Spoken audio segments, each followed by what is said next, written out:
ইসলামের প্রচার চালু করেছিলেন।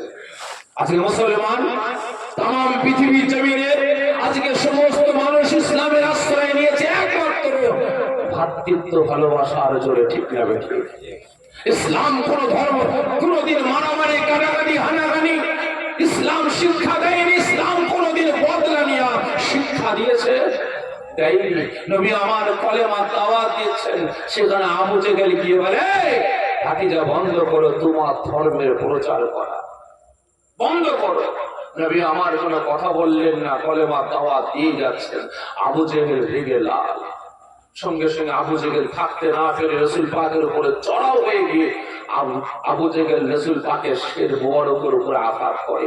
নবী আমার আল্লাহ পাকের জমিনে লুটিয়ে পড়ে যান, শের মোবারক ফেটে গিয়ে ফিনকিরি দিয়ে খুন ছোটে।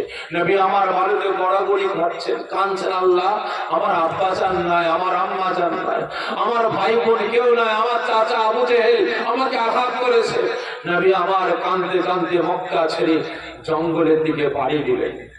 সে সময় নবী পাকের আপন বলতে একমাত্র নবী পাকের চাচা হযরতে হামজা ছাড়া কেউ ছিল না।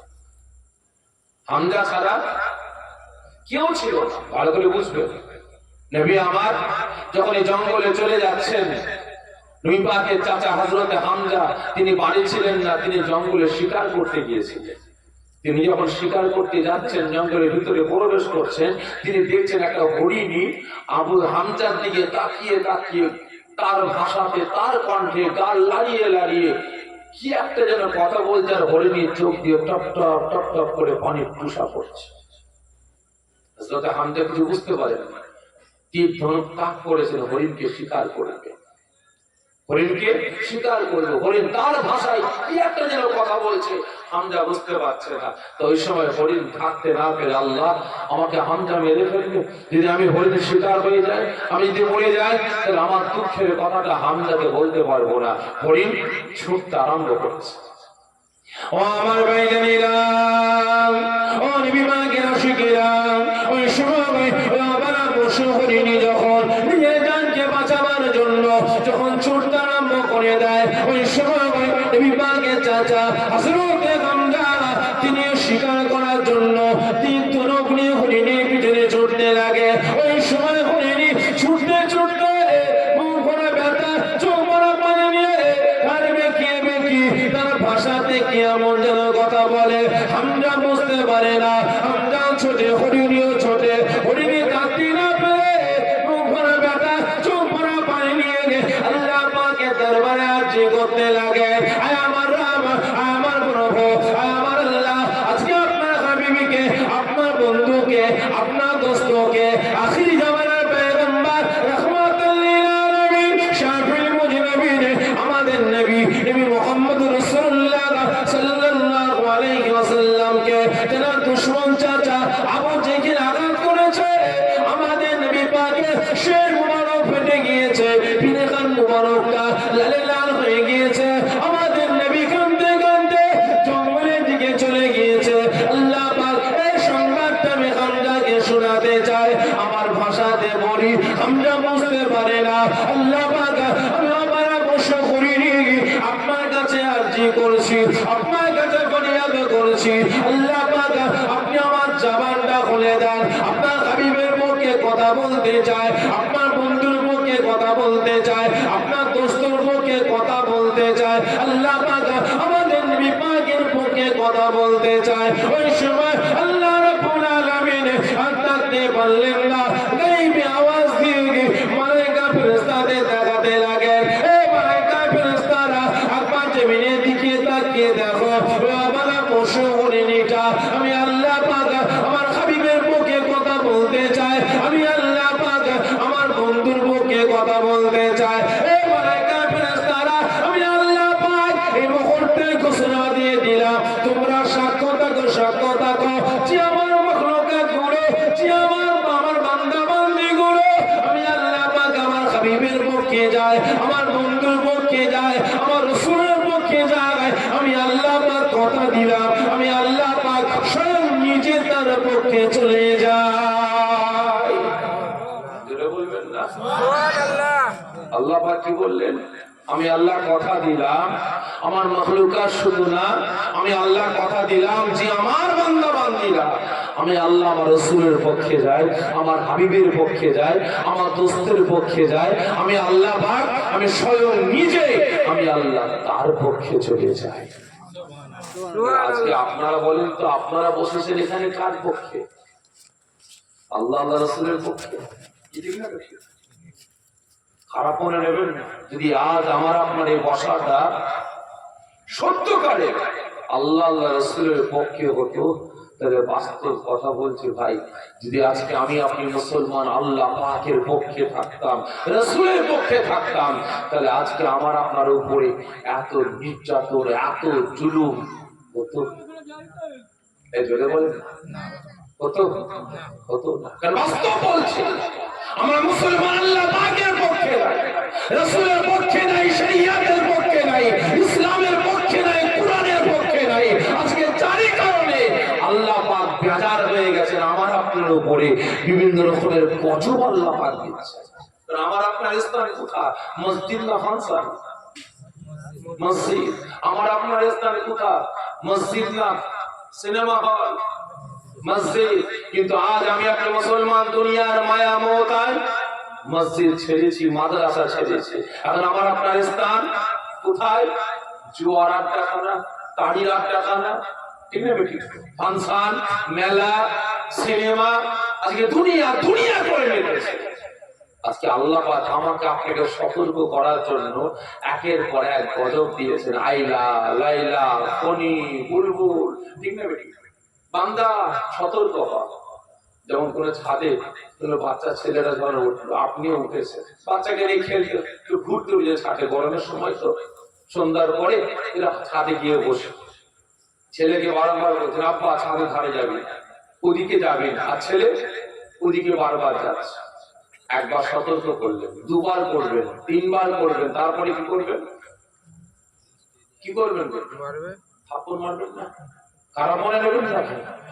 এই যে জালিম বাদশা, এটা আমার আপনার কর্মের ফল, আল্লাহ পাকের ওয়াদা। আল্লাহ পাক আমাকে আপনাকে সতর্ক করার জন্য একের পর এক আইলা দিয়েছেন, লাইলা দিয়েছেন, ফণি দিয়েছেন, বুলবুল দিয়েছেন, একের পর এক সাইক্লোন দিয়েছেন। তাতে আমি আপনি পরিবর্তন হয়নি। আল্লাহ পাক একটু একটু করে ভূমিকম্প দিয়েছেন, তাতেও পরিবর্তন হয়নি। শিলাবৃষ্টি দিয়েছেন, তাতেও পরিবর্তন হয়নি। দাবানল দিয়েছেন, কি জাননি? দাবানল দিয়েছেন, তাতেও পরিবর্তন হয়নি। আল্লাহ পাক বলছেন বান্দা, এই তাতেও তোরা পরিবর্তন না হোস, মহামারী দেবো, মহামারী দেবো। বলেন তো মহামারী আল্লাহ পাক কি দিয়েছিলেন? করোনা যখন চলছিল না, এমন করোনা দেখিয়ে গেছে ভাই, মসজিদ গুলো ভরপুর, ঠিক না বেটি? মসজিদ কমিটির মাথায় হাত। আল্লাহ, এত মুসল্লি নামাজ পাঠি পাবো কোথা? দোকান তো বন্ধ, এর বাড়ি থেকে ওর বাড়ি থেকে নামাজের বাড়ি চেয়ে নিয়েছে, নামাজ পড়েছে, ঠিক না বেটি? আর যখন করোনা চলে গেছে, মসজিদ মানে ফাঁকা। তাহলে আমার আপনার উপরে গজব আসবো না তো কাদের উপরে আসে? ঠিক না বেটি? আল্লাহ পাক বলছে বান্দা, তোর এত পরিবর্তন হলি না, দাঁড়া, তোদেরকে সাইজটা করার জন্য আমি আল্লাহ জালিম বাদশা পাঠাবো। কি পাঠিয়েছেন না পাঠাননি? এই জোরে বলেন না, পাঠিয়েছেন না পাঠাননি? বাবরি মসজিদ হাতছাড়া, জ্ঞানবাপী হাতছাড়া, 3 তালাক ব্যান, ঠিক না বেটি? একের পর এক রাজ্যে গরু খাওয়া বন্ধ, ঠিক না বেটি? একের পর এক মাদ্রাসাগুলো গোল্ডুজা দিয়ে ঘোরাচ্ছে, একের পর এক ওয়াকাফ সম্পদ গুলোকে আইন করে ছিনিয়ে নিয়েছে, ঠিক না বেটি? দাঁড়ান, অপেক্ষা করেন, আগামী দিন আরো ভয়ঙ্কর দিন কিন্তু আসছে। এটা আমার ঈমান, এটা আমার বিশ্বাস। যদি আজ আমি আপনি মুসলমান আল্লাহ পাকের পক্ষে থাকতাম, রাসূলের পক্ষে থাকতাম, ইসলামের পক্ষে থাকতাম, আজকে ওয়াকাফকে বাঁচানোর জন্য, মুসলিম সমাজকে রক্ষা করার জন্য রাস্তায় নেবে ইনকিলাব জিন্দাবাদের প্রয়োজন হতো না। যেমন আল্লাহ পাকের পবিত্র ঘর কাবা শরীফকে আল্লাহ পাক ওই বাদশা প্রহারের হাত থেকে সামান্য সেনা আবাবিল বাকিকে পাঠিয়ে আল্লাহ পাক রক্ষা করেছেন। ঠিক তদ্রূপ আজকের দিনে, বর্তমান দিনে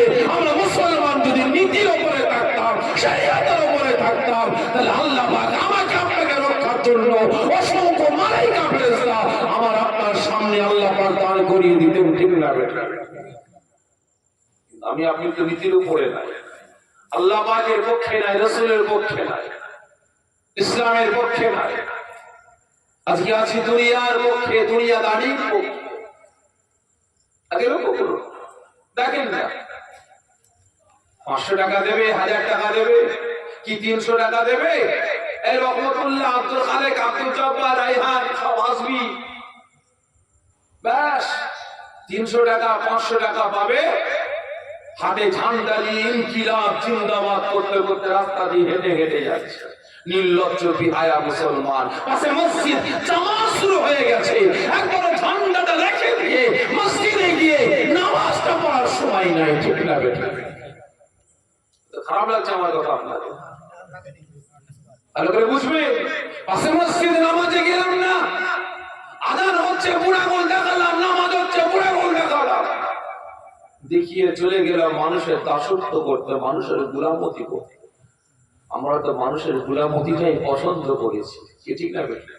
আজকে যার কারণে আমার আপনার উপরে গজব নেমে আসছে। সকলকে বলছি মুসলমান মজবুত হন। ওই সময় আমার আল্লাহ পাক ঘোষণা দিলেন যে আমি আল্লাহ, আমি কথা দিলাম যে আমার রাসূলের পক্ষে যাবে, যে আমার হাবিবের পক্ষে যাবে, যে আমার বন্ধুর পক্ষে যাবে, আমি আল্লাহ পাক স্বয়ং নিজে তার পক্ষে চলে যাব। আল্লাহ পাক সঙ্গে সঙ্গে এই অবালা পশু হরিণীর চাবানটা খুলে দিলেন। হরিণী দৌড়তে দৌড়তে থমকে দাঁড়িয়ে গেলেন, দাঁড়িয়ে গিয়ে হামজা দিকে ঘুরে পড়েছে। হযরতে হামজা থমকে দাঁড়িয়ে গেলেন, কি ব্যাপার? একটা প্রাণী তাকে শিকার করার জন্য ছুটছে, হঠাৎ করে থমকে দাঁড়িয়ে আমার দিকে ঘুরে পড়লো, ব্যাপারটা কি? ভয় পেয়ে গেলেন, কারণ মাথায় বড় বড় শিং আছে, উনি তীর ধনুকটা রেডি করেছেন, বেতাল হলেই ঝেড়ে দেবো। আর হরিণী বুক ভরা ব্যথা, চোখ ভরা পানি, কার ভালোবাসায় কাঁদছে? রাসূলের ভালোবাসায়। কাঁদতে কাঁদতে বলছে, হামজা আপনি আমাকে স্বীকার করবেন, আমি হরিণী শিকার হয়ে যাব, আপনি আমাকে মারবেন, আমি হরিণ মরে যাব, তবে আমাকে স্বীকার করার আগে আমাকে একটু কথা বলার সুযোগ দেন। হযরত হামজা অবাক, এই হরিণী মানুষের মতো কথা বলছে, হরিণী মানুষের মতো কথা বলছে। হযরত হামজা অবাক হয়ে হরিণীর দিকে তাকিয়ে আছে।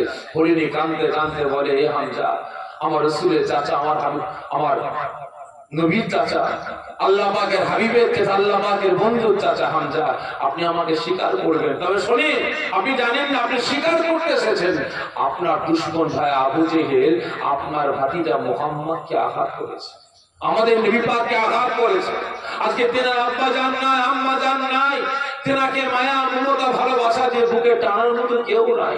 যা আমাদের নবী কাঁদতে কাঁদতে জঙ্গলে চলে গেছে, আমাদের রাসূলকে বাপের মায়া মমতা ভালোবাসা দিয়ে আপনি বাড়িতে নিয়ে যান। ও আমার ভাই জানেরা, ও নবী পাকের আশিকেরা, ওই শুনো ভাই, নবী পাকের চাচা যান হযরতে হামজা, ওই আমার পশু হরিণী কথাটা শুনে অবাক হয়ে যান। তিনি মনে মনে ভাবতে আরম্ভ করেন, আমি হামজাকে দৃশ্য দেখতে পাই, আজকে আমি হামজা আমার ভাতিজার পক্ষে অবালা পশু হরিণী এতক্ষণ তার ভাষাতে কথা বলে, আমি হামজা বুঝতে পারি না বলে আজকে হরিণীটা মানুষের মতো কথা বলতে লেগেছে। নিশ্চয় আমার ভাতিজা চাইতে মানুষ না। ওই হরিণীকে হযরতে হামজা আওয়াজ দিয়ে বলতে লাগলেন, এই হরিণী, তুমি যে কথাটা বলছো এটা সত্য কথা না মিথ্যা কথা? হরিণী কাঁদতে কাঁদতে বলতে লাগে, আমার নবী পাকের চাচা হামজা, আমি হরিণ আপনাকে মিথ্যা বলি না, আমি হরিণীর সত্য কথা বলছি। ওই সময় নবী পাকের চাচা হযরতে হামজা আওয়াজ দিয়ে বলতে লাগলেন, এই হরিণী, এই কথাটা যদি সত্য হয় আমি হামজা কথা দিলাম, তুমি সাক্ষ্য দেখো। আচ্ছা পাকের কসম করে বলছি, আল্লাহ পাকের কসম করে বলছি, আমি হামজা যতক্ষণ না পর্যন্ত আমার দুশমন ভাই আবু জেহেলকে আঘাত করবো, আমি বদলা নেব, প্রতিশোধ নিয়ে আমার মা যারা বাপ হারা ভাতিজার মুখে আমি হাসি ফুটাতে পারবো, আমি হামজা ততক্ষণ পর্যন্ত এক ফোঁটা পানি পান করব না। আমরা কি ওয়াদা করলেন? হরিণী, তুমি সাক্ষ্য দেখো, আমি আল্লাহ পাকের জাত পাকের কসম করে বলছি, যতক্ষণ না পর্যন্ত আবু জেহেলকে মারবো, বদলা নেবো, প্রতিশোধ নেবো নিয়ে আমার আমার ভাতিজাকে সুসংবাদ দেবো, আমার ভাতিজার মুখে হাসি ফোটাতে পারবো, ততক্ষণ পর্যন্ত আমি হামজা এক ফোঁটা পানি পান করব না। এই ওয়াদা করে স্বীকার না করে চলে আসছেন। বাড়িতে আসছেন, রাস্তায় তিনার বাড়ির দাসীর সাথে সাক্ষাৎ। মনির, আপনি কোথায় গিয়েছিলেন? কেন? আপনার দুশমন ভাই আবু জেহেল আপনার ভাতিজা মোহাম্মদকে আঘাত করেছে, তাই নাকি? এই কথা বলে দাসী চলে গেছে। হামজা বাড়িতে আসছে। যখন চৌকাঠের সামনে গিয়ে দাঁড়িয়েছেন, দেখছেন বাড়ির বারান্দায় নবী পাকের চাচি আম্মা জান বসে বসে কাঁদছেন, বসে বসে কাঁদছেন, চিৎকার করে বলছেন, আল্লাহ, যদি আজকে আমার ভাই আব্দুল্লাহ হায়াতে থাকতেন, আমার বোন আমেনা হায়াতে থাকতেন, তাহলে কি কেউ মোহাম্মদকে আঘাত করতে পারত? কেউ মোহাম্মদকে মারতে পারত? কাঁদছেন। যখনই হযরতে হামজা মহলের ভিতরে প্রবেশ করলেন, চাচি আম্মা স্বামীকে দেখার সঙ্গে সঙ্গে ছুটে আসলেন। স্বামী, আপনি কোথায় গিয়েছিলেন? আমি জঙ্গলে গিয়েছিলাম। আপনি জানেন না আপনার ভাতিজা আব্দুল্লাহর বেটা মোহাম্মদের চারিদিকে দুশমন ছড়িয়ে আছে? আপনি জানেন না আজকে ছেলেটার মা নাই, বাপ নাই? আজকে যদি বাপ মা হায়াতে থাকতো, তাহলে কি তাকে কেউ আঘাত করতে পারতো? আজকে আবু জেহেল দুশমন চাচা হয়ে ভাতিজাকে আঘাত করেছে। আহারে, মোহাম্মদের মাথা ফেটে গেছে, ফিনকিরি দিয়ে খুন ছুটছে, প্রেহানটা নাকি লাল হয়ে গেছে। কাঁদতে কাঁদতে যাচ্ছে, আমার বাবা জান নাই, আমার আম্মা জান নাই, আমার ভাই বোন কেউ নাই, আমাকে মায়া মমতা ভালোবাসা দেওয়ার মতো কেউ নাই। চান ওর মা নাই তো কি হয়েছে? আমি চাচি আম্মা বেঁচে আছি। আমি মোহাম্মদকে বুকে আগলিয়ে দিয়ে তার চোখের পানিটা মুছে দেবো, তার মায়ের মায়া মমতা ভালোবাসাটা আমি চাচি হিসাবে দেবো। আপনি জান তার বাপ নেই কি হয়েছে? আপনি চাচা বাপের মায়া মমতা ভালোবাসা দিয়ে জঙ্গল থেকে বাড়িতে নিয়ে আসে। সঙ্গে সঙ্গে নবী পাকের চাচা হযরতে হামজা বললেন, আয় আমার স্ত্রী, আমি জঙ্গলে গিয়েছিলাম। একই কথা জঙ্গলের পশু হরিণী আমাকে বলেছে, আমি ওয়াদা করেছিলাম। আর এই মুহূর্তে আমি হামজা আপনার সামনে ওয়াদা করছি, যতক্ষণ না পর্যন্ত আমি হামজা আবু জেহেলকে আঘাত করব, প্রতিশোধ নেব, বদলা নেব, যতক্ষণ না পর্যন্ত আমার ভাতিজাকে সুসংবাদ দিয়ে ভাতিজার মুখে হাসি ফোটাতে পারবো, আমি হামজা ততক্ষণ পর্যন্ত এক ফোঁটা পানি পান করব না। এই ওয়াদা করে তিনি আর ঘরের ভিতরে প্রবেশ করলেন না, ছুটলেন কোথায়? কোথায়? আবু জেহেলের কাছে গিয়ে আওয়াজ চিৎকার করে গেছে, আবু জেহেল, তোর এত বড় সাহস! কে? আমি হামজা, বেরিয়ে আয়। আবু জেহেল বাইরে বেরিয়েছে। আবু জেহেল, তোর এত বড় সাহস, এত বড় আসপর্দা! জানিস না আমি হামজা বেঁচে আছি? জানিস না আজকে আমি বেঁচে আছি? আমার ভাতিজার গায়ে আঘাত করেছে। কি ভেবেছিস ওর বাপ নাই, ওর মা নাই? আমি ওর চাচা বেঁচে আছি। যতদিন আমি হামজা বেঁচে থাকবো, ভাতিজার গায়ে আঘাত দেওয়া তো দূরের কথা, ওর গায়ে পশমে হাত দেওয়ার মতো ক্ষমতা কারো রাখতে দেবো না। জোরে বলেন না সুবহানাল্লাহ। সঙ্গে সঙ্গে আবু জেহেলকে আঘাত করেছে। আবু জেহেল জমিনে পড়ে গিয়ে কাতরাচ্ছে, লাফালাফি দাপাদাপি করছে। বদলা কি নিয়েছে না? বদলা নিয়েছে। এবার যাচ্ছে কোথায়? সুসংবাদ দিতে। কাকে? রাসূল পাক। খারাপ মনে নেবেন না ভাই। আজকে আমার দেশে, আমার রাজ্যে যে বক্তারা বলে ইসলাম প্রচার হয়েছে একমাত্র তরবারি জোরে, ইসলাম মারামারি শিখায়, ইসলাম বদলা নিয়ে শিখায়, ইসলাম কাটাকাটি হানাহানি খোঁড়াখুঁড়ি শিখায়, ইসলাম দাঙ্গা শিখায় না। না, আমি ওই সমস্ত বক্তাদের উদ্দেশ্যে বলতে চাই, আমি ওই সমস্ত লেখকদের উদ্দেশ্যে বলতে চাই, ইসলাম কোনদিন মারামারি কাটাকাটি হানাহানি বদলা নিয়ে শিক্ষা দিয়েছে? বলেন, ইসলাম বদলা নিয়ে শিক্ষা দিত, তাহলে তাম ভারত তো দূরের কথা, তাম পৃথিবীর জমিনে ইসলাম ছাড়া অন্য কোন ধর্মের নাম থাকতো? বলেন, থাকতো না। কারণ ইসলাম কোনদিন বদলা নিয়ে শিক্ষা দেয় নাই। বুঝতে পেরেছেন? নবী আমার জঙ্গলে চলে গেছেন। হযরতে হামজা পথের পথিককে জিজ্ঞাসা করে, আমার ভাতিজাকে দেখেছো? না, দেখিনি। আবার আগিয়ে যায়। বেশ কিছু যাওয়ার পরে পথিককে জিজ্ঞাসা করে, আমার ভাতিজাকে দেখেছো? না, দেখিনি। আরো আগিয়ে যায়। যখন জঙ্গলের কাজ বরাবর পৌঁছেছে, একদল পথিক হেঁটে হেঁটে হেঁটে হেঁটে আসছে। তাদের কাছে গিয়ে প্রশ্ন করে, আমার ভাই আব্দুল্লাহর বেটা মোহাম্মদকে তোমরা দেখেছো? হ্যাঁ দেখেছি, ওই জঙ্গলের ভিতরে কাঁদতে কাঁদতে ভিতরে প্রবেশ করেছে, চান আপনার ভাতিজাকে জঙ্গল থেকে বাহির করে নিয়ে আসে। হযরত হামজা জঙ্গলের ভিতরে প্রবেশ করেছে, চিন্তাই করে গেছে যাবো কোন দিকে, যাবো কোন দিকে, বিরাট বড় জঙ্গল, আমার ভাতিজা গেছে কোন দিকে, আমি বুঝবো কিভাবে? হেঁটে হেঁটে এক কদম দু কদম করে হেঁটে হেঁটে হেঁটে হেঁটে যাচ্ছে। বেশ কিছু দূর যাবার পরে হঠাৎ করে কানে একটা আওয়াজ ভেসে ভেসে আসছে। আওয়াজটা ফলো করে কান্নার আওয়াজ, কাকতি মিনতির আওয়াজ ভেসে ভেসে আসছে।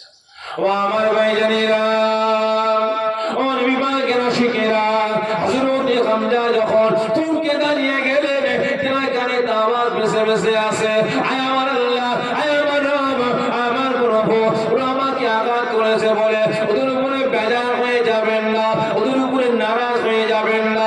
আল্লাহ পাক আমাকে আঘাত করেছে বলে ওদের উপরে গজব দেবেন না। আল্লাহ পাক খবরদার খবরদার ওদের উপরে বেজার হয়ে গিয়ে আল্লাহ পাক গজব দেবেন না, ওদেরকে ধ্বংস করবেন না। আল্লাহ পাক ওরা আপনাকে আল্লাহ বলে বিশ্বাস করেনি, আমাকে নবী বলে গ্রহণ করেনি। ওদের ছেলেরা, তাদের ছেলেরা, তাদের ছেলেরা আল্লাহ আপনাকে এক আল্লাহ বলে বিশ্বাস করবে, আমাকে নবী বলে গ্রহণ করে নেবে। আল্লাহ পাক আপনাদের উপরে বেজার হয়ে যাবেন না। হযরত হামজা মনে মনে ভাবতে আরম্ভ করলেন, এই আওয়াজে কাকুতি মিনতিটা আমার ভাতিজা আব্দুল্লাহর বেটা মুহাম্মদ ছাড়া অন্য কারোর হতে পারে না। উনি আওয়াজটা ফলো করে এক কদম দু কদম করে গোটা আরম্ভ করলেন। কিছু দূর যাবার পরে দেখতে পারে কিনা একটা ছোট জঙ্গলের ভিতরে আমার নবী আমার সিজদা অবস্থায়, ধুলোবালি মাখা অবস্থায় আল্লাহ পাকের দরবারে ফরিয়াদ করেছে, আল্লাহ পাক ওদের বংশকে ধ্বংস করবেন না, ওদের উপরে গজব দেবেন না। আল্লাহ আমাকে মেরেছে বলে আল্লাহ আপনি ওদের উপরে নারাজ হয়ে যাবেন না। দোয়া চাইছে। হযরত হামজা গিয়ে হাজির, ভাতিজা, ভাতিজা, আমি তোমার চাচা হামজা এসেছি তোমার জন্য সুসংবাদ নিয়ে। মাথা তোলো। নবী আমার শের মোবারক তুললেন। দ্বিতীয়বার বললেন, ভাতিজা, আমি তোমার চাচা হামজা তোমার জন্য সুসংবাদ নিয়ে এসেছি, শের মোবারক তোলো। নবী আমার শের মোবারক তুললেন না, সিজদায় পড়ে কাঁদছেন, দোয়া চাইছেন। কাদের জন্য? এই জোরে বলেন, কাদের জন্য? যারা আঘাত করেছে তাদের জন্য। ভালো করে বুঝবে, কারণ ইসলাম সদা সর্বদা ডিফেন্স করা শিখিয়েছে। কি ইসলাম কি শিখিয়েছে? যে তোমাকে মেরে তুমি পাল্টা মারো। এই জোরে বলেন না, ইসলাম শিক্ষা দিয়েছে? দেয়নি। কিন্তু আল্লাহু আকবার, কি বলবো, আমাদের নসিব, আমাদের নসিব। এই কদিন আগে কাশ্মীরে পহেলগাঁও, জানি না কোথাকার শয়তান, কোন দেশের শয়তান, এরা তো বলছে পাকিস্তান থেকে এসেছে। ওই পাকিস্তানের একদল সন্ত্রাস পাকিস্তানে ঢুকে গিয়ে কিছু মুসলমানকেও মেরেছে, কিছু হিন্দু ভাইদেরকেও মেরেছে। ঠিক না? জিজ্ঞাসা করে করে ধর্ম জিজ্ঞাসা করে করে মেরেছে, তুমি হিন্দু না মুসলমান। ঠিক না? এটা অন্যায়। বাস্তব বলছি, বাস্তব বলছি। কারণ আমি মনে করি যদি ওদেরকে ধরে ধরে জনগণের সামনে ফাঁসি দেওয়া হতো, তাহলে এই অন্যায়, এই অরাজকতা আমাদের দেশে দেখা দিত? দেখা দিত? দিত না। যে জনগণের সামনে ওদেরকে ধরে কতল করা হতো, এই অন্যায় অরাজকতা দেখা দিত? দিত না। তবে অন্যায় কাজ করেছে, ঠিক না বেঠিক? কিন্তু দুঃখটা এটাই, ব্যথাটা এটাই যে আজ সেখানে অন্য দেশের সন্ত্রাস এই কার্যকলাপটা করেছে, কিন্তু আমার দেশে এক শ্রেণীর মানুষ তারা মুসলমানদের বিভিন্ন রাজ্যে নুঙ্গি খুলে খুলে চেক করছে, মুসলমান না কিন্তু। ঠিক না বেঠিক? তাদের উপরে জুলুম করা হচ্ছে, তাদের উপরে আক্রমণ করা হচ্ছে। আজকে বিভিন্ন রাজ্যে দেখছি কুপনও হচ্ছে। কদিন আগে দেখছিলাম একজন মুসলমান ভাইকে জনগণের সামনে বাজারে করছে, হাত কেটে চলে গেছে, পা কেটে চলে গেছে। আবার দেখছিলাম একটা বাপ বেটা বসে আছে রাস্তার ধারে, বাপ বেটার বা মাসুম বাচ্চা ছেলে, সম্ভবত 6 থেকে 7 বছর বয়স বাচ্চাটা গরমে বসে আছে, একজন কুকুর নিয়ে এসে গিয়ে কুপোতে আরম্ভ করে দিয়েছে। কেন কেন? আমি তো মনে করি এরা কাপুরুষ, আমি মনে করি এরা কাপুরুষ। এরা যদি পুরুষের মতো পুরুষ হতো তাহলে আসামিকে ধরে ফাঁসি দিত, ঠিক না বেঠে? আজকে কাপুরুষ বলে বিভিন্ন রাজ্যে এই হিন্দু মুসলমানের একতা, ঐক্য, ভ্রাতৃত্ব, ভালোবাসা আজকে ধ্বংস ধূলিসাৎ করে বেড়াচ্ছে, ঠিক না বেঠে? কারণ বাস্তব কথা বলছি ভাই, বহু জায়গায় গেছি, কিন্তু এরকম পরিস্থিতি আমি খুব কম দেখি। আজকে আপনার গ্রামে এসে না, এই মালিয়া আপনাদের পাড়াটা এসে আমি বড্ড খুশি হয়েছি। কারণ একই দিয়াল, একই দিয়াল, এটা হিন্দুর বাড়ি, এটা মুসলমানের বাড়ি, ঠিক না? একই দিয়াল, দেখলাম তো। এটাই তো আমাদের ভ্রাতৃত্ব, এটাই তো আমাদের ভালোবাসা। আজকে আমি সাবেরি সিদ্দিকী পীরের বেটা বলে কি আমার কি কোনো হিন্দু বন্ধু নাই? বলেন আছে না? না, আমার অনেক হিন্দু বন্ধু আছে, ডাক্তার আছে, ইঞ্জিনিয়ার আছে, আইপিএস আছে, ওসি আছে, বড় বড় মিডিয়ার আছে, আমার অনেক বন্ধু আছে, প্রাক্তন জজ আছে, রানিং জজ আছে, আমার অনেক বন্ধু আছে। আমার বাড়িতে আসে, খাওয়া দাওয়া করে, আমিও তাদের বাড়িতে যাই। ভালো করে বুঝবেন, এটাই তো আমাদের সম্পর্ক, এটাই তো আমাদের ভ্রাতৃত্ব। কিন্তু আজ দুঃখটা এটাই, যা সেটাকে কেন্দ্র করে আমার দেশে হিন্দু মুসলমান দাঙ্গা লাগাবার পরিকল্পনা শুরু করেছে, ঠিক না? ভালো করে বুঝবেন কি হচ্ছে, কেন। আর ঠিক যা হয় ইলেকশনের আগেই হয়, ভোটের আগেই হয়, ঠিক না? ঠিক।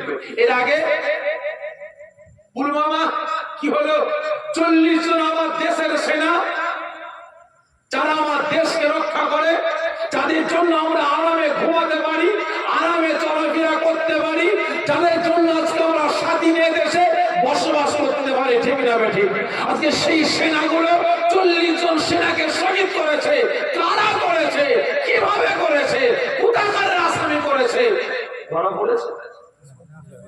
বলেন না, ধরা পড়েছে? পড়েনি। কারণ ভাই, যদি আমার ঘরের লোক যদি চুরি করে আমার টাকা, আর আমি যদি থানায় কেস করি, আমার চোরকে ধরে দাও, ও পুলিশ খুঁজে পাবে?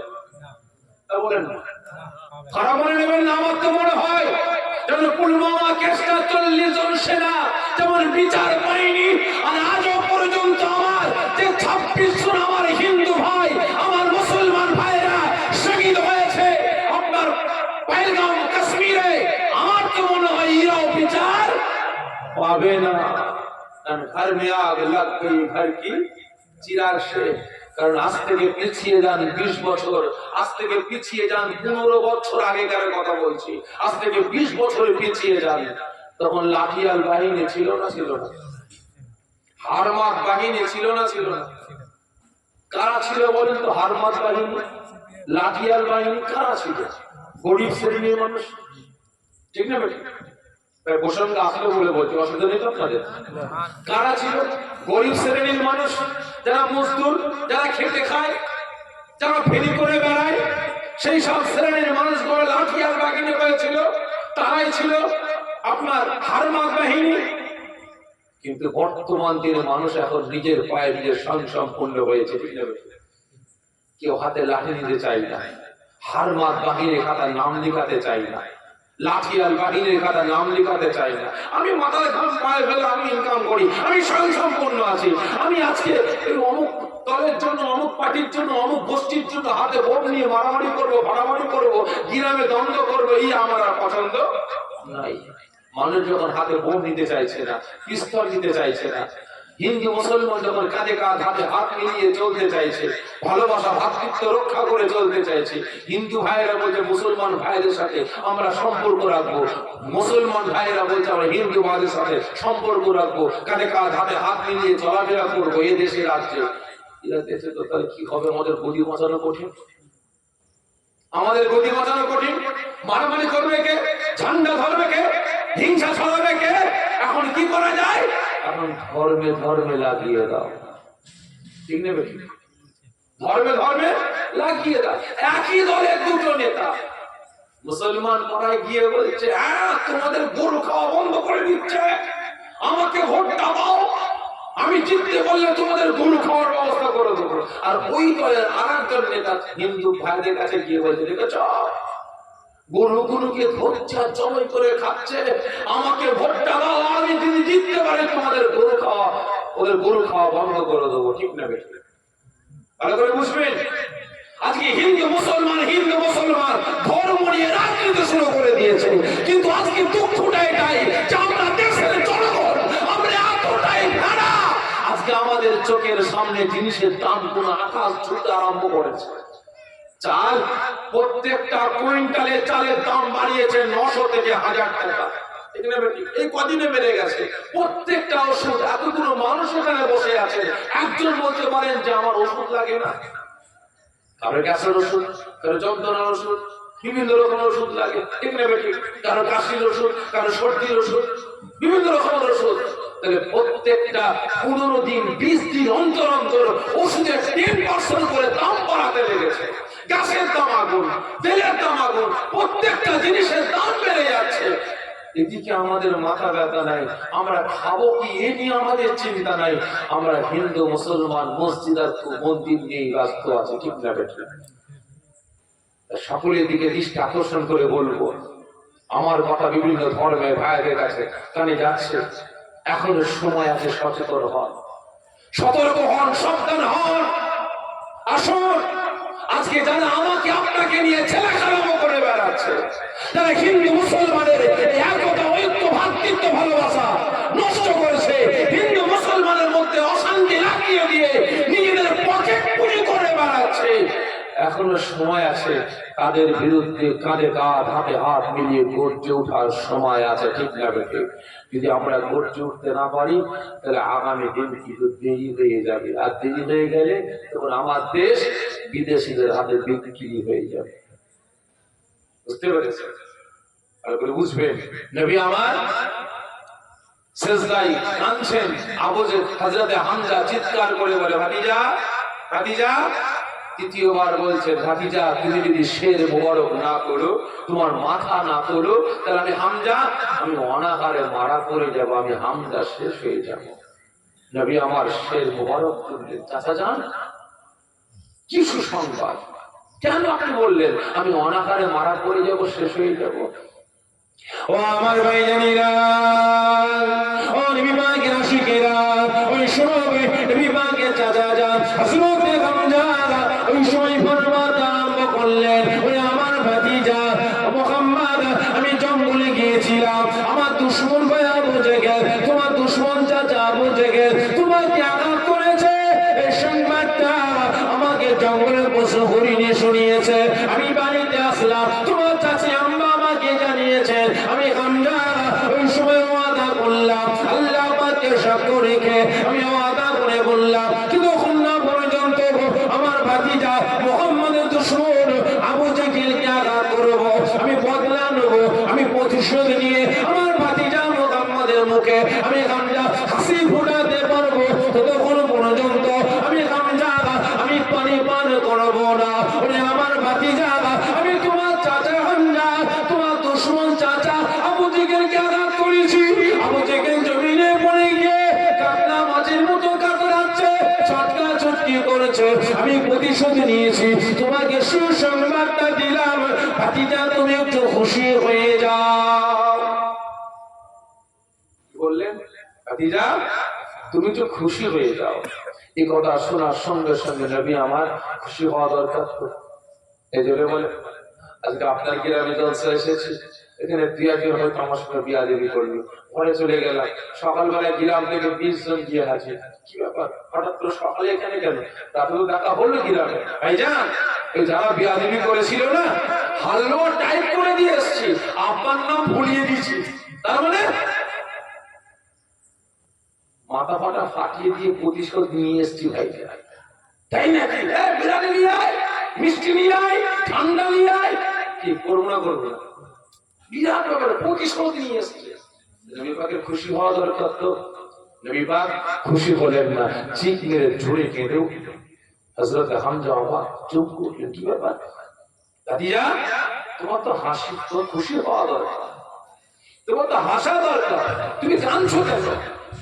ও আমার ভাইজানেরা, ও নবী পাকের আশিকেরা, ওই সময় আল্লাহ পাকের রাসূল, আল্লাহ পাকের হাবিব, বাবরা মাগারা নবী, এতিমেসি নবী আমার মুখের ব্যথা, চোখ ভরা পানি নিয়ে কাঁদতে কাঁদতে বারবার আরম্ভ করলেন। ও আমার চাচা জান, আপনি আমার চাচা আবু জেহেলকে কেন আঘাত করলেন, কেন মারলেন, কেন প্রতিশোধ নিলেন? ও আমার চাচা জান, আপনি আবু জেহেল চাচাকে না মেরে আপনি আমার কাছে এসে যদি আমি মুহাম্মদকে বুকে জড়িয়ে নিয়ে আমার মাথায় হাতটা বুলিয়ে আমার চোখের পানিটা মুছে দিতে, আমি মুহাম্মদ, আমি মনটা খুশি হয়ে যেতাম। ওই সময় এই কথা শোনার সঙ্গে সঙ্গে নবী পাকের চাচা হযরত হামজা থাকতে পারলেন না, আওয়াজ দিয়ে বললেন, ওরে আমার ভাতিজা, তোর মনে এত মায়া, তোর মনে এত দয়া, তোর মনে এত ভালোবাসা, আজকে তোর দুশমনকে আঘাত করেছি, বদলা নিয়েছি, প্রতিশোধ নিয়েছি, তুই ব্যথা পেলি। ওরে আমার ভাতিজা, আজকে তোর মতো মানুষকে আবু জেহেল আঘাত করেছে, কি করে আঘাত করতে পারলো? ও নিশ্চয় মানুষ নয়, ও মুহাম্মদকে চিনতে পারে না। ওরে আমার ভাতিজা রে, আমি তোর চাচা তোকে চিনে ফেলেছি, বল বল বল, কি এমন কথা তুই বলতে গিয়েছিলিস, আজকে আঘাত খেয়েছিস, আজকে বল। ওই সময় নবী আমার বলতে আরম্ভ করলেন, ও আমার চাচা জান, আমি মক্কা শরীফে গিয়ে আমি মুহাম্মদ আওয়াজ দিয়ে বলতে লাগলাম, আমার কওমের মানুষেরা, এই কুরাইশ গোত্রের মানুষেরা, এই মক্কার মানুষেরা, আল্লাহকে এক আল্লাহ বলে বিশ্বাস করে নাও, আমাকে নবী বলে গ্রহণ করে নাও। মারামারি, কাটাকাটি, গালাগালি, চুরি ডাকাতি, চিন্তায় যারা ব্যভিচারী ছেড়ে দাও, আল্লাহ পাক তোমাদের সারা জীবনের জিন্দেগি গুনাহগুলিকে মাফ করে দেবেন। এই কথা বলার সঙ্গে সঙ্গে নবী পাকের চাচা হযরত হামজা আর থাকতে পারলেন না, আওয়াজ দিয়ে বললেন, ওরে আমার ভাতিজা, তোর হাতটাকে লম্বা কর। নবী পাক যখন হাত বরফটাকে লম্বা করলেন, হযরত হামজা নবী পাকের হাত দুখানা জড়িয়ে ধরে বলতে লাগলেন, ওরে আমার ভাতিজা, আমি তোর চাচা, এই মুহূর্তে আল্লাহ পাককে এক আল্লাহ বলে বিশ্বাস করে নিলাম, আমি হামজা তোকে আখিরি জামানার নবী, আল্লাহ পাকের বন্ধু, রাহমাতুল লিল আলামিন বলে আমি হামজা গ্রহণ করে নিলাম। নবী পাকের হাতে হাত দিয়ে সঙ্গে সঙ্গে কলেমা পড়ে মুসলমান হয়ে গেলে। ইসলাম বদলা নিয়ে শিক্ষা দিয়েছে, এজন্য বলে শিক্ষা দেয়। ইসলাম প্রতিশোধ নিয়ে শিক্ষা দেয়নি, মারের বদলে মার ইসলাম শিক্ষা দেয়নি। ইসলাম শিক্ষা দিত যে মারের বদলে মার, বদলার বদলে বদলা নাও, তাহলে আজ তাম পৃথিবী থেকে ইসলাম ছাড়া অন্য কোন ধর্মের নামগন্ধ থাকতো না। আজকে এরা বলে, কিছু কিছু ভেড়া বলে কিনা ইসলাম প্রচার হয়েছে তরবারির চড়ে, বোমের চড়ে। ভাই, আমি তাদের উদ্দেশ্যে বলতে চাই, ইসলাম আমাদের শিক্ষা দিয়েছে, মসজিদ নামাজ পড়ছো, পাশে বড় পুকুর, তুমি এক রাকাত নামাজ পড়েছো, 2 রাকাত কি 3 রাকাত নামাজ বাকি আছে, 2 রাকাত নামাজ পড়েছো, 1 রাকাত কি 2 রাকাত নামাজ বাকি আছে, পুকুরে একজন পড়ে গেছে, বাঁচাও বাঁচাও চিৎকার করছে। ইসলাম শিক্ষা দিয়েছে, এই মুসলমান, এই নামাজি, তুমি নামাজ ছেড়ে দাও, পুকুরে ঝাঁপিয়ে পড়ো। ইসলাম বলেনি যে তুমি পুকুরের পাড়ে দাঁড়িয়ে আগে যাচাই করো, প্রশ্ন করো ওটা মুসলমান পড়েছে না হিন্দু পড়েছে, না খ্রিস্টান পড়েছে, না শিখ পড়েছে, না পার্সি পড়েছে, না পাদ্রী পড়েছে, না পাঞ্জাবি পড়েছে। মুসলমান পড়লে আমি ঝাঁপ দেবো, মুসলমান পড়লে বাঁচাবো। ইসলাম শিক্ষা দেয়নি, ইসলাম বলছে নামাজ ছেড়ে দিয়ে পুকুরে ঝাঁপিয়ে পড়ো। মানুষ পড়ে গেছে, ওকে পুকুর থেকে উদ্ধার করা তোমার জন্য ফরজ। ইসলামের শিক্ষা দিয়েছে, ইসলাম বদলা নিয়ে শিক্ষা দেয়। একদিন নবী আমার রাস্তা দিয়ে হেঁটে হেঁটে যেতেন, বারংবার প্রতিদিন যখন হেঁটে হেঁটে যেতেন, একজন বুড়ি মা রাসূল পাকের রাস্তায় কাঁটা বিছিয়ে বিছিয়ে যেতেন, আর নবী আমার বুড়ি মার সঙ্গে ঝগড়া করতেন না, কি করতেন তো? ঝগড়া করতেন না। নবী আমার কোনো কথা না বলে ওই কাঁটাগুলো সরিয়ে সরিয়ে হেঁটে হেঁটে হেঁটে হেঁটে যেতেন। একদিন রাখো দিয়ে হেঁটে হেঁটে যাচ্ছে, কাঁটা নাই, ব্যাপারটা কি হলো? কাঁটা নাই কেন? বুড়ি মায়ের কি কোনো ক্ষতি হয়ে গেল নাকি? বুড়ি মা কি মারা গেল নাকি শরীর অসুস্থ হয়ে গেল? যাই তো, নবী আমার পথ ধরে ধরে বুড়ি মার বাড়িতে গিয়ে হাজির। বাড়ির সামনে গিয়ে চিৎকার করছে, বুড়িমা বুড়িমা কে বা? আমি সেই আব্দুল্লাহর বেটা মোহাম্মদ, যার পথে কাঁটা বিচতেন। কি ব্যাপার, দীর্ঘদিন তো কাঁটা বিছিয়েছেন, আজকে কাঁটা নাই, সেজন্য আমি আব্দুল্লাহর বেটা মোহাম্মদ মনে মনে ভাবলাম হয়তো আপনার শরীরটা খারাপ হয়ে গেছে, না হলে কোনো বিপদে পড়েছেন। আমি আব্দুল্লাহর বেটা মোহাম্মদ আপনার কাছে হাজির হয়েছি। বাবা ভিতরে এসো, ভিতরে এসো। বাপ, তোর মনে এত মায়া, তোর মনে এত দয়া। আজকে আমার শরীর অসুস্থ, আমার বেটা আমাকে দেখে না, আমার ছেলের বউ আমাকে দেখে না। আজকে সারাটা জীবন তোর পথে কাঁটা বিছিয়েছি, তোকে কষ্ট দেওয়ার জন্য, তোকে ব্যথা দেওয়ার জন্য, তোকে এখান থেকে তাড়াবার জন্য। আজকে তুই আমার বিপদে আমার পাশে চলে আসলি। সত্য করে তুই আখিরি জামানার নবী, সত্য করে তুই রহমাতুল লিল আলামিন। সঙ্গে সঙ্গে নবী পাকের হাতে হাতটা রেখে বুড়ি মা কলেমা পড়ে মুসলমান হয়ে গেল। এটা ইসলাম শিক্ষা দিচ্ছে, এই নাম ইসলাম। ইসলাম মারামারি কাটাকাটি হানাহানি শিক্ষা দেয়নি, ইসলাম বদলা নিয়ে শিক্ষা দেয়নি।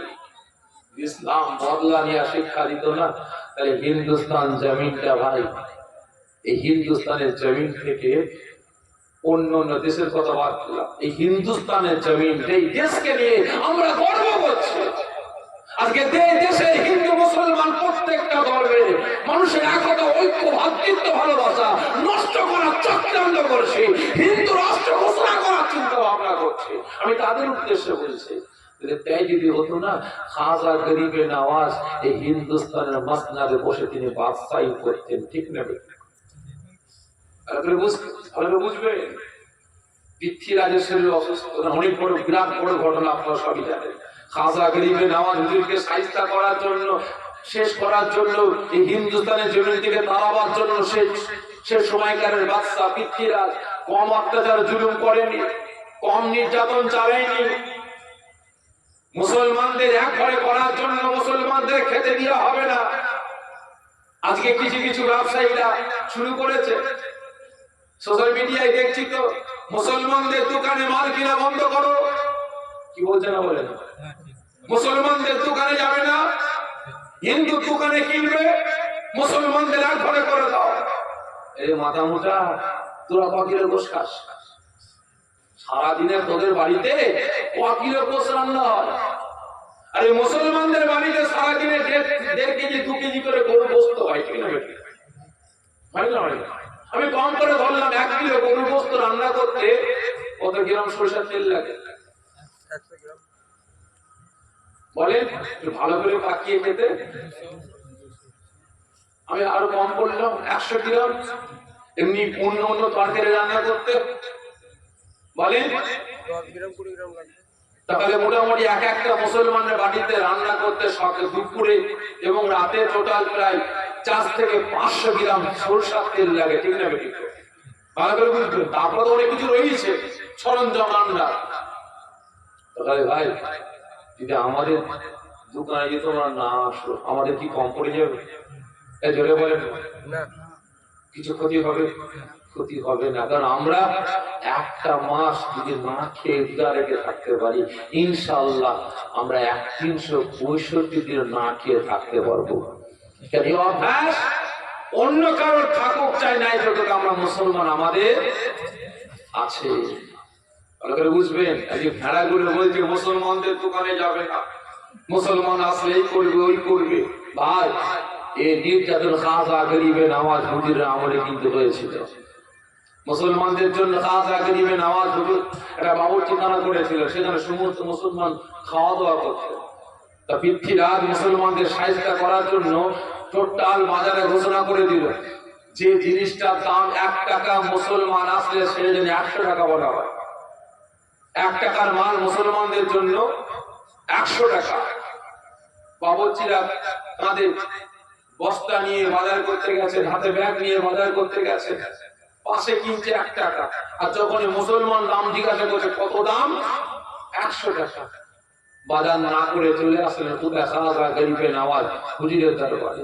কাঁদতে দেখেছে, হুজুর আমরা না খেয়ে মারা পড়ে যাবো। হুজুর আপনি গুজরাখানা থেকে বাইরে আসেন। কি হয়েছে বাপ?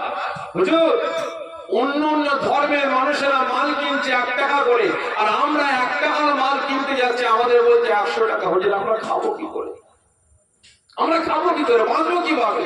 খাজা গরিবে নওয়াজ হুজুর মুচকে মুচকে হেসে বললেন, চিন্তা করতে হবে না, সবাইকে ডাকে, সবাইকে ডাকে। সমস্ত মুসলমান খাজা গরিবে নওয়াজ হুজুরের দরবারে গিয়ে হাজির। খাজা গরিবে নওয়াজ হুজুর বললেন, এ আল্লাহ পাকের মাহবুব বান্দারা, আমি খাজা গরিবে নওয়াজ একটা কথা বলবো, তোমরা রাখবে? কি কথা হুজুর? আপনি বলেন।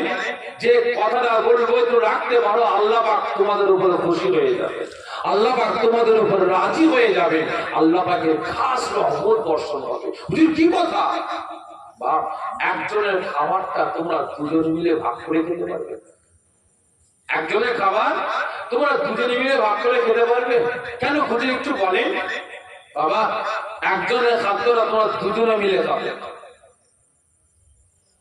ফজরের আজানের আগে একজনের খাদ্য দুজন মিলে ভাগ করে খেয়ে পেট ভরে পানি খেয়ে নেবে, সারা দিন রোজা রাখবে, নফল রোজা।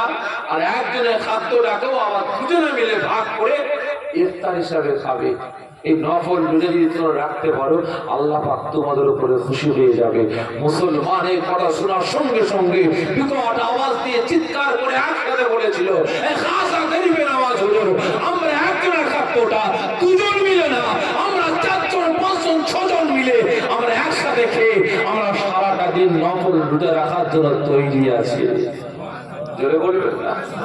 তখন মুসলমান একজনের খাদ্যটা 2 জন 4 জন 5 জন 6 জন মিলে যখন খাওয়া শুরু করলেন, মুসলমানদের মধ্যে একটা আনন্দ শুরু হয়ে গেল। বাড়িতে বাড়িতে এই বলছে, ভাই আজকে আমার বাড়ি দাওয়াত, ও বলছে আমার বাড়ি দাওয়াত, ও বলছে আমার বাড়ি দাওয়াত, মেহমান নিয়ে কাড়াকাড়ি শুরু হয়ে গেল। সারা রাত মুসলমানদের আর ঘুম নাই, আমার বাড়ি মেহমান খাবে, বলছে আমার বাড়ি মেহমান খাবে। অল্প অল্প করে খেয়ে পেট ভরে পানি খেয়ে সারাটা দিন রোজা রাখলেন। আর ঠিক আবার ইফতারের সময় মেহমান নিয়ে কাড়াকাড়ি, আমার প্লেটে ভাই, আমার প্লেটে ভাই, তুই আমার প্লেটে, তুই আমার প্লেটে। 1 প্লেট ভাত 4 জন 5 জন 6 জন মিলে একটু করে ইফতার হিসাবে খেয়ে রোজাটা করলেন। এর মুসলমান বাজারে যাওয়া বন্ধ করে দিয়েছে। আর প্রয়োজন হবে? আর বাজারে যাওয়া লাগবে? আমাদের লাগবে না। আমাদের তো একদিনের খাবারটা 4 জন 5 জন 6 জন মিলে খাচ্ছে, এত প্রয়োজন নেই। এই সংবাদ চলে গেছে পিতৃরাজের কাছে। কি হবে? ওরা পেট ভরে পানি খাচ্ছে, তাই নাকি? পানি বন্ধ করে দাও। উনি বড় কথা সঙ্গে বুঝাবার জন্য বলছে, পানি বন্ধ করে দাও। পানি বন্ধ করে দেওয়া হলো। বিভিন্ন পুকুরের পাশে সেনা নিযুক্ত করা হলো। মুসলমানদের পানি দেওয়া যাবে না। কুয়ার ধারে সেনা, পানি দেওয়া হবে না। খালের ধারে সেনা, পানি দেওয়া হবে না। বিলের ধারে সেনা, পানি দেওয়া যাবে না। নদীর ধারে সেনা, মুসলমানদের পানি দেওয়া যাবে না। চিন্তার ব্যাপার, পানি নেই, কি হবে? খাজা গরিবে নওয়াজ হুজুরের কাছে সংবাদটা পৌঁছে গেছে, হুজুর পানিও শেষ, চিন্তা করতে হবে না। যাও, এই আল্লাহ পাকের মাহবুব বান্দা এই লুটাটাকে নিয়ে আনা সাগর থেকে 1 লোটা পানি নিয়ে এসো, আমি খাজা গরিবে নওয়াজ আমি একটু ওযু করব। কারণ এতক্ষণ সোজা আঙুল চলছিল, তাই তো নাকি? এতক্ষণ সোজা আঙুল চলছিল না, এই তো হবে না, বেকার। যাও, 1 লোটা পানি নিয়ে এসো। একজন মুসলমান হাতে লোটা নিয়ে হেঁটে হেঁটে যাচ্ছে কোথায়? আনা সাগরে পানি নিতে। সেনারা বলে, যাও, মুসলমানদের পানি দিয়ে হবে না, বেরিয়ে যাও। তাড়িয়ে দিচ্ছে। সেনাপতি বলে, দাঁড়াও দাঁড়াও, কি হয়েছে? স্যার দেখেন না, এই পানি নিতে এসছে। বলছে, মুসলমান সব অনাহারে আছে, 1 লোটা পানি নিয়ে যাবে, এই 1 লোটা পানির জন্য মারামারি করে মরে যাবে, মুসলমান কমে যাবে। কি বলছে? মুসলমান মারামারি করে মরে যাবে, মুসলমান কমে যাবে, যাও 1 লোটা পানি নিয়ে যাও। আল্লাহ পাকের মাহবুব বান্দা যখন আনা সাগরের ধারে দাঁড়িয়েছেন, বিসমিল্লাহির রহমানির রহিম বলে যখন লোটাটা ডুবিয়েছেন, আর লোটাটা তুলতে দেরি করেছেন, ডুবিয়ে তুলতে দেরি হয়েছে। আল্লাহ পাক হিন্দুস্তানের সমস্ত খাল বিল নদ নদী আপনার কুয়া ইত্যাদি যত জমির পানি ছিল সমস্ত পানিগুলোকে আল্লাহ পাকের লুটার ভিতরে ঢোকাতে দেরি করেননি। শুধু পানি না, পানি না, খরা দেখা দিয়েছে। কি হবে? আকাশ নিচে যাচ্ছে, রস নাই, ডাব পার গাছ থেকে ডাব পাচ্ছে, কাটছে, পানি না। গরুর দুধ, উটের দুধ, ছাগলের দুধ, দুধ খেয়ে বেঁচে থাকবো, বাঁশ শুকনো, দুধ না। মাসুম মাসুম বাচ্চা বাচ্চা ছেলে মেয়েরা মায়ের স্তন শূন্য হয়ে গেছে, দুধ নাই। কি হবে? দেশে হাহাকার দেখা দিয়েছে। খরা তো খরা, আবার কেমন খরা? খরা তো খরা, আবার কেমন খরা? যে মায়ের স্তন শুকনো হয়ে গেছে, গরুর বাঁশ শুকনো হয়ে গেছে, আগে নিচে যাচ্ছি, রাস্তায় ডাব কাটছে, পানি নয়। ব্যাপারটা দেশে যখন হাহাকার দেখা দিয়েছে তখন পৃথ্বীরাজের কাছে সংবাদ চলে গেছে। ব্যাপারটা কি? সবাইকে ডাক, সব সেনাপতি গিয়ে হাজির। কি হয়েছে ব্যাপার? আর ওই যে সেনা পানি দিয়েছিল থরথর করে কাঁপছে, এইদিকে এদিকে কাঁপছে। বাচ্চা ভুল করে ফেলেছি। কি করেছিস? এক লোটা পানি দিচ্ছি, ওই মুসলমান পানি ডুবিয়ে তুলতে দেরি করেছে, আর হিন্দুস্তানের সমস্ত পানিটা ওই লুটায় ঢুকতে দেরি করে। কি হবে? যাও, চলে করে কোথায়? খাজা গরিবে নামাজ হুজুরের কাছে। সেনা পাঠিয়ে দিল, পৃথ্বীরাজ নিজে চলে গেল। খাজা বাবা, হুজুর মাফ করে দাও, হুজুর মাফ করে দাও, দেশের জনগণ মারা পড়ে যাবে, আমরা শেষ হয়ে যাব। হুজুর কোনো উত্তর দিলেন না। তৃতীয়বার বললেন, এ খাজা গরিবে নামাজ, যদি আপনি মাফ না করে দেন মায়ের কোল খালি হয়ে যাবে, মাসুম মাসুম বাচ্চা বাচ্চারা অনাহারে মারা পড়ে যাবে। খাজা গরিবে নামাজ হুজুর বলে, ঠিক আছে যাও, আমার ওযু তো হয়ে গেছে, একটু পানি আছে, ওই পানিটাকে নিয়ে আনা সাগরে ঢেলে দাও, আনা সাগরে ঢেলে দাও। খাজা গরিবে নামাজ হুজুরের দরবার থেকে আনা সাগরে যাবে, দু সাইডে সেনা, চারিদিকে হাজার হাজার লাখ লাখ মানুষ, সব কেউ কুয়ার ধারে, কেউ পুকুরের ধারে, কেউ বিলের ধারে, কেউ আনা সাগরের ধারে ঘিরাও করে দাঁড়িয়ে আছে। একটুখানি পানি ঢালবে, সব জায়গায় পানি থই থই করবে। ব্যাপারটা কি? দেখতে হবে। সামনে সেনা, পিছনে সেনা, মুসলমান হেঁটে হেঁটে যাচ্ছে। কে? আল্লাহ পাকের একজন মাহবুব বান্দা। তিনি হেঁটে হেঁটে গিয়ে আনা সাগরের ধারে বিসমিল্লাহির রহমানির রহিম বলে একটু একটু একটু করে যখন তিনবার পানিটা ঢাললেন, সঙ্গে সঙ্গে আল্লাহ পাকের খাস রহমতে শুধু আনা সাগর নয়, সারা হিন্দুস্তানের জমিনে আল্লাহ পাক পানিতে ভরপুর করে দিলেন। জোরে বললেন না? এই দৃশ্যটা দেখার সাথে সাথে কোনো তরোয়ালের আগে নেই, কোনো বোমের প্রয়োজন হয়নি, কোনো পিস্তলের প্রয়োজন হয়নি। এই কারিশমা দেখে, মুসলমানের ভালোবাসাটা দেখে সঙ্গে সঙ্গে মুসলমানের আপনার কারামতে দেখে হাজার হাজার বেদরীরা কলেমা পড়ে মুসলমান হয়ে গেছে।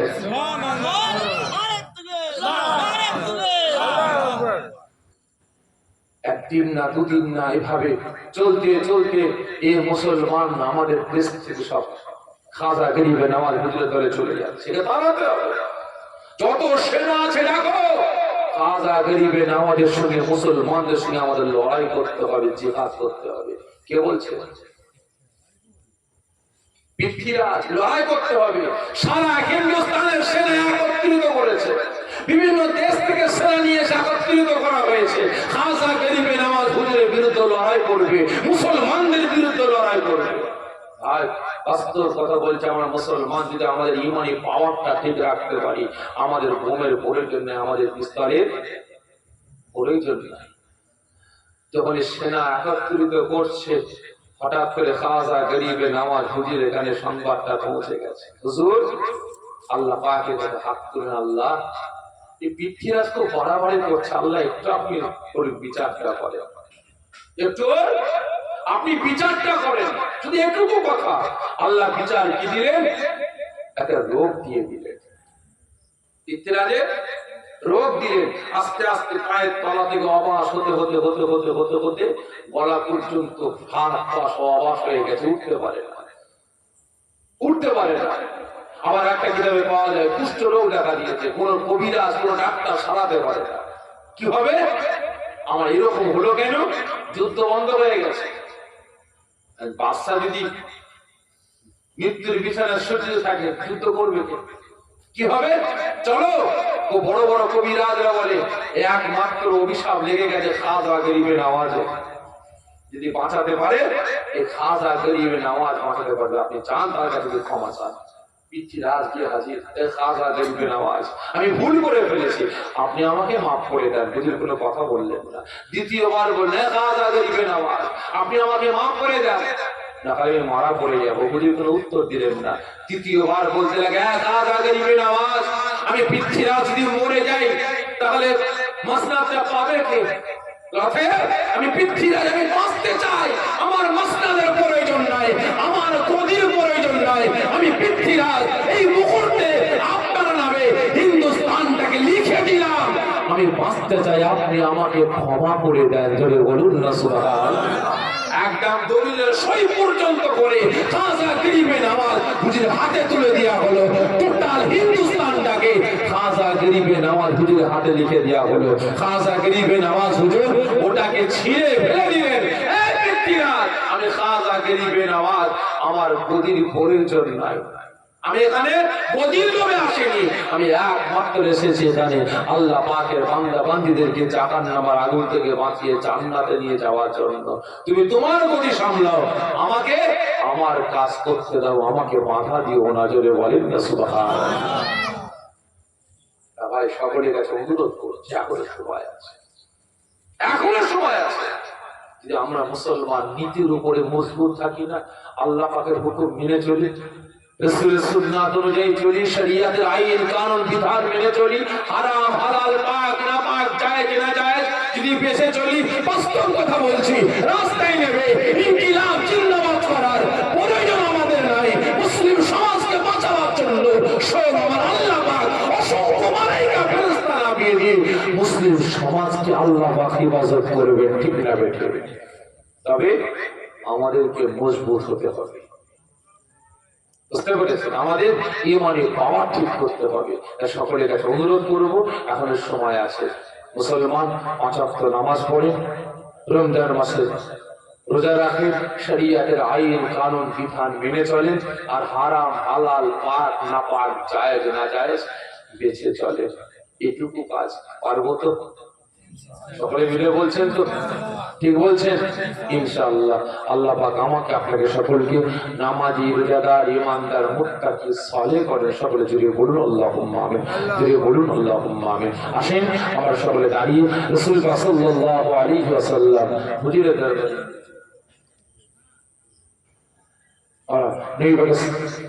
দরবারে দুরূদ ও সালামের তোবা পাঠিয়ে দিই। ইয়া নবী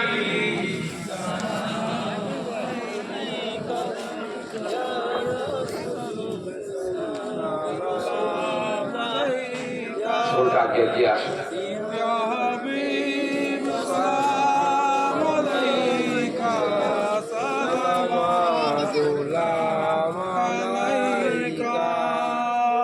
আচ্ছা ভাই সাহেব, আমরা দাঁড়িয়েছি কিসের জন্য? দাঁড়িয়ে কথা বলবো, অসুবিধা না? যাদের কষ্ট হবে বসে যাবেন, যখন সালাম পাঠ করবে তখন দাঁড়িয়ে যাবে। বলেন তোমরা দাঁড়িয়েছি কিসের জন্য? রাসূল সাল্লাল্লাহু আলাইহি ওয়াসাল্লাম হুজুরের দরবারে দাঁড়িয়ে দুরূদ ও সালামের তোবা পাঠাবো। আচ্ছা বলেন তো জায়েজ না না জায়েজ? জি জায়েজ। কেমন জায়েজ? এটা হলো মুস্তাহাসান।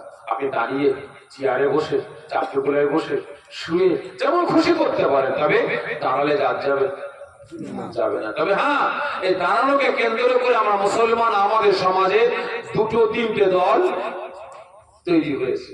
ঠিক না বেঠিক? শুধু তাই নয়, নামাজকে কেন্দ্র করে হয়েছে। আমরা নামাজে হাত বাঁধি কোথা? এখানে। একদল আছে হাত বাঁধে এখানে, আছে না নাই? আমরা নামাজে হাত ঝাড়া মারি না, একদল হাত ঝাড়া মারি, কি আছে না নাই? আমরা নামাজে জোরে আমিন বলি না, একদল জোরে আমিন বলে, কি আছে না নাই? আছে। আজকে জুজিয়াত মাসলাকে কেন্দ্র করে আমরা মুসলমান আমাদের সমাজে হাজারো গোষ্ঠী আছে। কিছু নাম বলবো? ফুরফুরা, তবলিগ, জামাত ইসলাম, আহলে হাদিস, কাদিয়ানি, কাউমারি, মাঝভান্ডারি, বিলাফকি, আজানগাছি, হুড়িপি, আটরশি, চরমোনা, জয়গুরু, লাল ফকির, পিলা ফকির, আব্দুল চুষাফি, বিড়ি বাবা, দরগা বাবা, হাজারো দল হাজারো মত। কি আছে না? আছে না? নাই আছে, আরো দল আছে, আরো গোষ্ঠী আছে। নাম বলি, বলেন তো, আমার দেশে আমার রাজ্যে যতগুলো দল আছে প্রত্যেকটা দলে মুসলমান আছে না? নাই সিপিএম এ মুসলমান আছে, কংগ্রেসে মুসলমান, বর্তমান বিজেপিতে মুসলমান, তৃণমূলে মুসলমান, আইএসএফ এ মুসলমান, মিমে মুসলমান, ঝাড়ু পার্টিতে মুসলমান আছে। আচ্ছা বলেন তো, এতগুলো আকিদার কথা বললাম, এতগুলো দলের নাম বললাম, এক দলের মুসলমান আর এক দলের মুসলমানের সাথে, এক আকিদার মুসলমান আর এক আকিদার মুসলমানের সাথে সালাম কালাম কথাবার্তা আছে? আছে। তৃণমূল সিপিএম সম্পর্ক আছে? বলেন, আইএসএফ তৃণমূলের সম্পর্ক আছে? ফুরফুরা, তবলিগ, জামাত ইসলাম, আহলে হাদিস, হ্যাঁ, একটা রাস্তা, আমি ফুরফুরা হেঁটে হেঁটে যাচ্ছি, তবলিগ, তবলিগ, মুখ ঘুরিয়ে ফেললাম, আর রোদে চলে বাবা ফুরফুরা। ঠিক আছে, ঠিক হচ্ছে না? হয়নি? খারাপ মনে নেবেন না, প্রত্যেকের কাছে জোর হাত করে বলবো, খবরদার এক হয়। প্রত্যেকের আল্লাহ কটা? এতগুলো দল বললাম, এতগুলো আকিদার নাম বললাম, প্রত্যেকের আল্লাহ চারটে না পাঁচটা? ঠিক করে বলবেন। আল্লাহ এক, নবী এক, হাদিস কোরআন এক, জাত ধর্ম এক। তাহলে প্রত্যেকের তো আল্লাহ এক, রাসূল এক, হাদিস এক, কোরআন এক, জাত এক, ধর্ম এক। এত দলাদলি কিসে?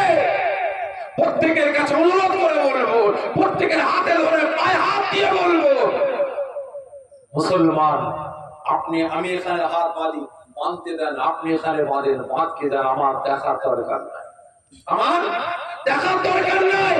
আপনি ফুরফুরা হবেন, হয়ে যান, তবলিগ হবেন, হয়ে যান, জামাত ইসলাম হবেন, হয়ে যান। আপনি কোন পার্টি করবেন, কোন দল করবেন, ওটা আপনার ব্যক্তিগত ব্যাপার। কোন আকীদায় যাবেন, আপনার ব্যক্তিগত ব্যাপার। কোন মাযহাবে যাবেন, ওটা আপনার ব্যক্তিগত ব্যাপার। কিন্তু ইসলামকে রক্ষার জন্য, শরীয়তকে রক্ষার জন্য, কোরআনকে রক্ষার জন্য, দেশ দশকে রক্ষার জন্য, মুসলিম সমাজকে রক্ষার জন্য, হিন্দু মুসলমানের একতা ঐক্য রক্ষার জন্য আমরা মুসলমান। আমাদের একতা, আমাদের ঐক্য, আমাদের ভ্রাতৃত্ব ভালোবাসার প্রয়োজন আছে না নাই? আছে না নাই? এই মুসলমান, খারাপ মনে নেবেন না, প্রত্যেকের কাছে জোর হাত করে বলবো, আপনার প্ল্যাটফর্ম আলাদা হতে পারে, আপনার আকীদা আলাদা হতে পারে, আপনার দল আলাদা হতে পারে, আপনার ভাষা আলাদা হতে পারে, আপনার কিরাম আলাদা হতে পারে, আপনার রাজ্য আলাদা হতে পারে। এই মুসলমান, আপনার খাবার আলাদা হতে পারে।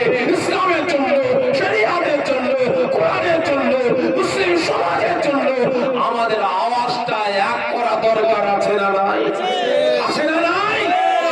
কতজন বলছেন আছে? আমাদের আওয়াজটা এক করবে, একটু হাতটা উঁচা করে তকবীর দেন, নারায়ে তাকবীর। আর যদি নারায়ে তাকবীর, হাত নামিয়ে দেন, খারাপ মনে নেবেন না ভাই। কোন দলে যাবেন, কোন পার্টি করবেন, কোন আকীদায় যাবেন, কোন মাযহাবে যাবেন, ওটা আপনার ব্যক্তিগত ব্যাপার। যখন মসজিদ নিয়ে প্রসঙ্গ আসবে, যখন মাদ্রাসা নিয়ে প্রসঙ্গ আসবে, যখন ঈদগাহ নিয়ে প্রসঙ্গ আসবে, যখন ওয়াকাফ নিয়ে কথা আসবে, যখন মুসলিম সমাজকে নিয়ে কথা আসবে, যখন দেশকে নিয়ে কথা আসবে, দুশমনদের সাথে কোনো আপোষ চলবে না? এজন্য বলি চলবে না। যদি সেখানে দুশমনের জায়গায় যদি আমার আপনার কোনো বন্ধু এসে হাজির হয়, চলবে? এজন্য বলেন চলবে? চলবে না। সকলকে বলছি ভাই, এক হন, মুসলমান আওয়াজটা এক করুন। কারণ ভাই আমাদের কেউ নাই, আমাদের কেউ নাই, একমাত্র আল্লাহ, আল্লাহ রাসূল ছাড়া। বুঝতে পেরেছেন? যদি আমরা আল্লাহ রাসূলকে সত্যিকারে ভালোবাসার মতো বাঁচতে পারি, আল্লাহ রাসূলের হুকুম আহকাম সুন্নাতে পাকড়াও করে চলতে পারি, ইনশাআল্লাহ আল্লাহ পাক আমাকে আপনাকে সকলকে হেফাজত করবে। সকলকে বলছি মুসলমান মজবুত হন, দোয়া চাই আল্লাহ আমাকে আপনাকে সকলকে এক হওয়ার তৌফিক আল্লাহ পাক দান করেন। সকলে যদি বলুন আল্লাহুম্মা আমিন। তবে আরেকটা কথা, এই ওয়াকাফকে রক্ষার জন্য আমাদের আন্দোলনের প্রয়োজন আছে না নাই? আছে না নাই? ফুরফুরা দরবার শরীফের তরফ থেকে আমরা পীর দাদা ভাইয়েরা আমরা সুপ্রিম কোর্টে আমরা কেস করেছি। শুধু জানি না কেস করলে হবে কিনা, হয়তো আইন ভাবে করতে হয়, আমরা নেমেছি করছি, তবে হয়তো পাবলির মতো হাত ছাড়া হবে কি, ঠিক নেবে ঠিক। তবে আমাদের প্রাপ্য আমাদের বুঝে নিতে হবে। তবে হয়তো আমার রাজ্য থেকে যদি কেউ বলে এখানে আন্দোলন করা চলবে না, দিল্লিতে গিয়ে করো, আপনারা দিল্লি যাবেন তো? এখান থেকেই আন্দোলন করব। সকলে মিলে বলেন না, দিল্লি যাবেন তো? না, যে ভাই আপনি আমার বন্ধু, আপনি আমার ভাই, যখন আমার ইমানের ব্যাপার আসবে, মসজিদ মাদ্রাসার ব্যাপার আসবে, আর এর বিরুদ্ধে যদি আপনি আওয়াজ তোলেন, আপনার পাশে আমরা থাকবো। জোরে বলেন, থাকবো? থাকবো না। যখন তোমার প্রয়োজন হবে তুমি বাংলায় ঘাউ ঘাউ করে চিল্লাবে, ঠিক না বেটি? আর আমার প্রয়োজন মুসলিম সমাজের অস্তিত্ব রক্ষার প্রয়োজন, মসজিদ মাদ্রাসা মক্তবকে বাঁচাবার প্রয়োজন, তখন দিল্লি যাও, এটা মেনে নেওয়া চাই না। প্রত্যেককে বলছি আগামী দিন তৈরি হন, প্রয়োজন হলে ভাই কাপড়ের কাপড় পরে আমাদের রাস্তায় নামতে হবে, সেই দিন কিন্তু আসছে। তৈরি হবেন তো ইনশাআল্লাহ? ঠিক বলছেন তো? ইনশাআল্লাহ। ইনশাআল্লাহ। তবে আর একটা কথা বলি, আন্দোলনের অনেক রকমের প্রসেস আছে, বিভিন্ন রকমের দিক আন্দোলন আছে। তবে আমরা আগামী দিন কলকাতা যে কোনো জায়গায় যে কোনো সময় যে কোনো মুহূর্তে আমরা ভাই একত্রিত সভা, প্রতিবাদ সভা হতে পারে, অনশন হতে পারে, এবং অনির্দিষ্টকালের জন্য আমরা আপনার অবস্থান বিক্ষোভ করতে পারি। বিভিন্ন রকমের প্রসেস যদি ডাক দেওয়া হয়, আপনারা যাবেন তো? যদি অনির্দিষ্ট কালের জন্য অনশন হতে পারে, যাবেন? ঠিক বলছেন তো? দেখা যাক ইনশাআল্লাহ। তৈরি হন, যে কোনো সময় যে কোনো মুহূর্তে ওয়াকাফ সম্পদকে রক্ষার সাথে ডাক আসবে, আল্লাহ পাকের সম্পদকে রক্ষার সাথে ডাক আসবে। আশা রাখি সকলে সাড়া দেবে। طلع البدر علينا من ثنيات البداء وجب شكر علينا ما دار لله أهداء نبي سلام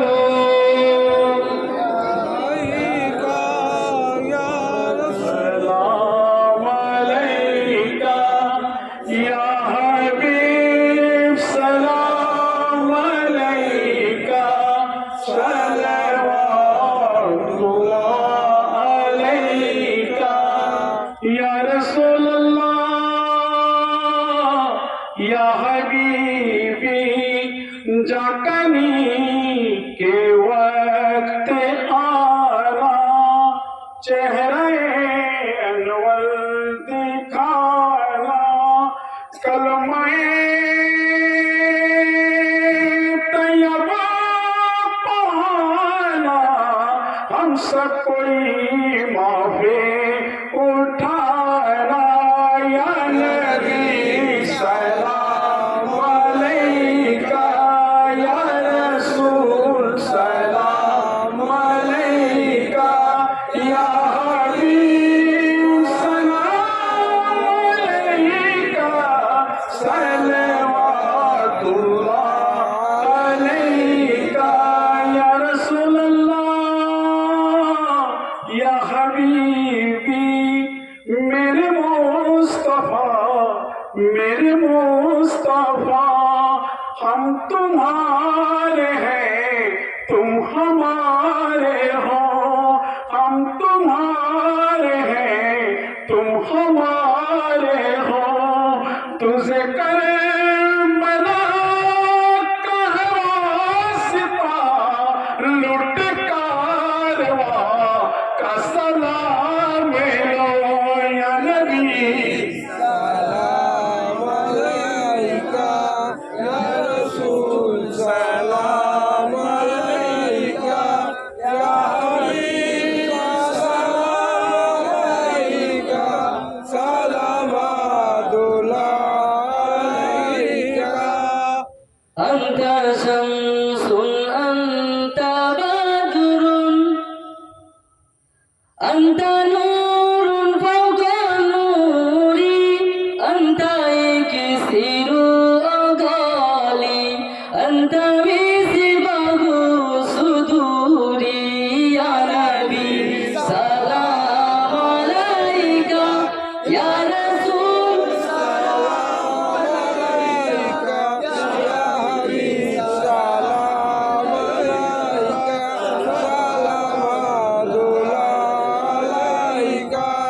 يا نبي سلام لما يا رسول سلام لشابا يا حبيب سلام لوجشا মোরা যে বড়ই গুনাহগার ইয়া নবী সালাম আলাইকা